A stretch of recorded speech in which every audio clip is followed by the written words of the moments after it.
మోసాలు అబద్ధాలు చెప్పే నాయకులకు ప్రజలు ఎలా బుద్ధి చెప్పాలి?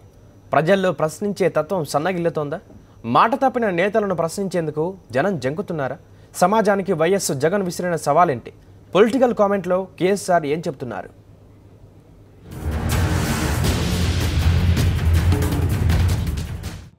నిజంగా రాజకీయ వ్యవస్థ బాగుపడాలన్నా, రాజకీయ నాయకులకు మళ్ళీ గౌరవం రావాలన్నా, ఈ వ్యవస్థ బాగుపడాలన్నా ప్రజలు చేయాల్సింది ఒకటి ఉంది.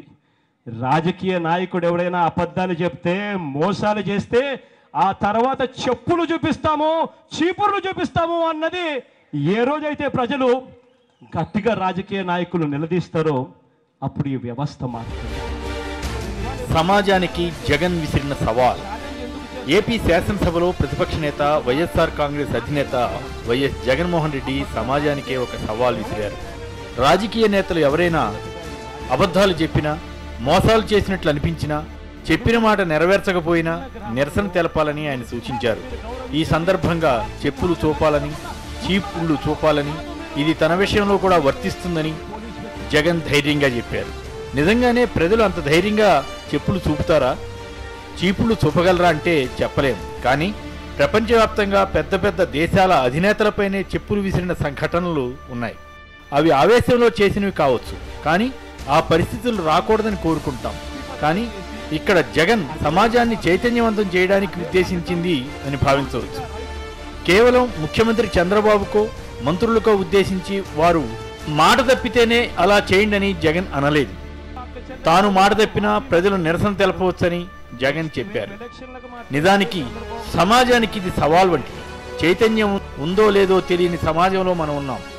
ఎందుకంటే ఒక్కోసారి చిన్న విషయానికి సమాజం తీవ్రంగా రియాక్ట్ అవుతుంది. మరో సందర్భంలో పెద్ద విషయాన్ని సమాజం పట్టించుకుంటున్నట్లు కనబడదు. ఇలాంటి పరిస్థితుల్లో ప్రజల్లో స్ఫూర్తి రగిలించడానికి ఆయన ఆ మాట చెప్పారని అనుకోవచ్చు. ఇందులో సహజంగానే రాజకీయ ప్రయోజనం కూడా ఉండవచ్చు. అధికారంలో ఉన్న తెలుగుదేశం పార్టీ అబద్ధాలతో, మోసాలతో పాలన సాగిస్తోందని జగన్ పదే పదే చెబుతున్నారు. దాన్ని ప్రశ్నించాలని ఆయన కోరుతున్నారు.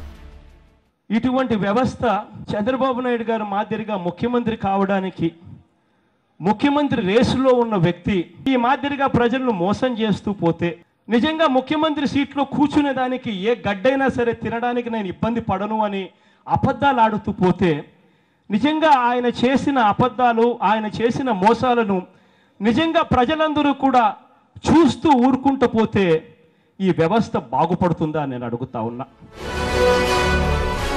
మన ప్రజలు ఒకసారి ఓటు వేశాక తిరిగి 5 ఏళ్లు పూర్తయ్యే వరకు తాము నిస్సహాయులమని అనుకుంటారు.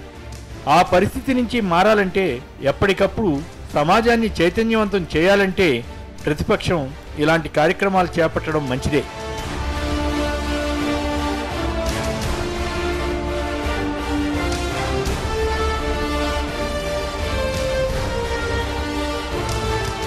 వైఎస్ఆర్ కాంగ్రెస్ పార్టీలో ఒక పద్ధతి ప్రకారం పూర్తి క్రమశిక్షణగా విజయవాడలో విస్తృత స్థాయి సమావేశం జరిగిందని కొందరు విశ్లేషిస్తున్నారు.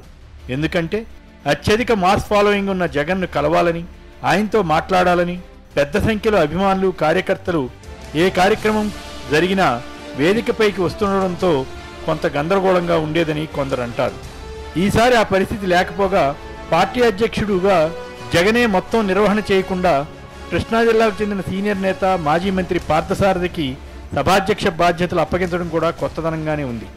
అన్నిటికీ మించి సీనియర్ నాయకులు పలువురు అనేక అంశాలపై చాలా బాగా మాట్లాడారు. ఉదాహరణకు ధర్మాన ప్రసాదరావు తన ప్రసంగంలో చంద్రబాబు ప్రభుత్వంలో జరుగుతున్న మోసాలు, వైరుధ్యాలపై చక్కగా విశ్లేషించారు. అలాగే శ్రీధర్ రెడ్డి, కొడాలి నాని వంటి వారు ఆవేశంతో ప్రసంగాలు చేసినా ఫిరాయింపులు, సాక్షి టీవీని నిలుపుదల చేయడం వంటి అంశాలపై ఘాటుగా మాట్లాడిన తీరు అందరినీ ఆకట్టుకుంటుంది. జగన్ మరీ ఎక్కువసేపు మాట్లాడకుండా ఇతర నేతలకు అవకాశం ఇవ్వడం మంచి పనే. సహజంగానే తెలుగుదేశం పార్టీ నేతలు జగన్ పైన, పార్టీ పైన విమర్శలు చేస్తారు. చంద్రబాబును విలన్గా చూపించడానికి జగన్ తన ప్రసంగంలో ప్రయత్నిస్తే ఆయనే విలన్ అంటూ మాజీ మంత్రి ఆనం రామనారాయణ రెడ్డి ఎదురుదాడి చేశారు. అయితే ఒక ప్రతిపక్షంగా ప్రజల గొంతు వినిపించడానికి వైఎస్ఆర్ కాంగ్రెస్ పార్టీ విస్తృత స్థాయి సమావేశం సమర్థంగా జరిగినట్లు అనిపిస్తుంది. వైఎస్ఆర్ కాంగ్రెస్ ఇలా వచ్చే 3 ఏళ్లలో మరిన్ని పోరాటాలకు సన్నద్ధం అవడానికి ఈ సమావేశం ఉపయోగపడుతుంది.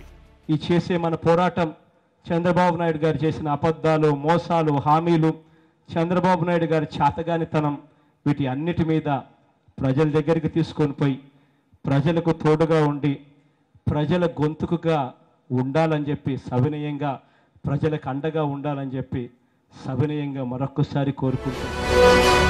ప్రతిపక్షంగా ప్రజల గొంతు వినిపించడానికి ఆ పార్టీ ఈ అవకాశాన్ని సద్వినియోగం చేసుకుంటుందని ఆశిద్దాం.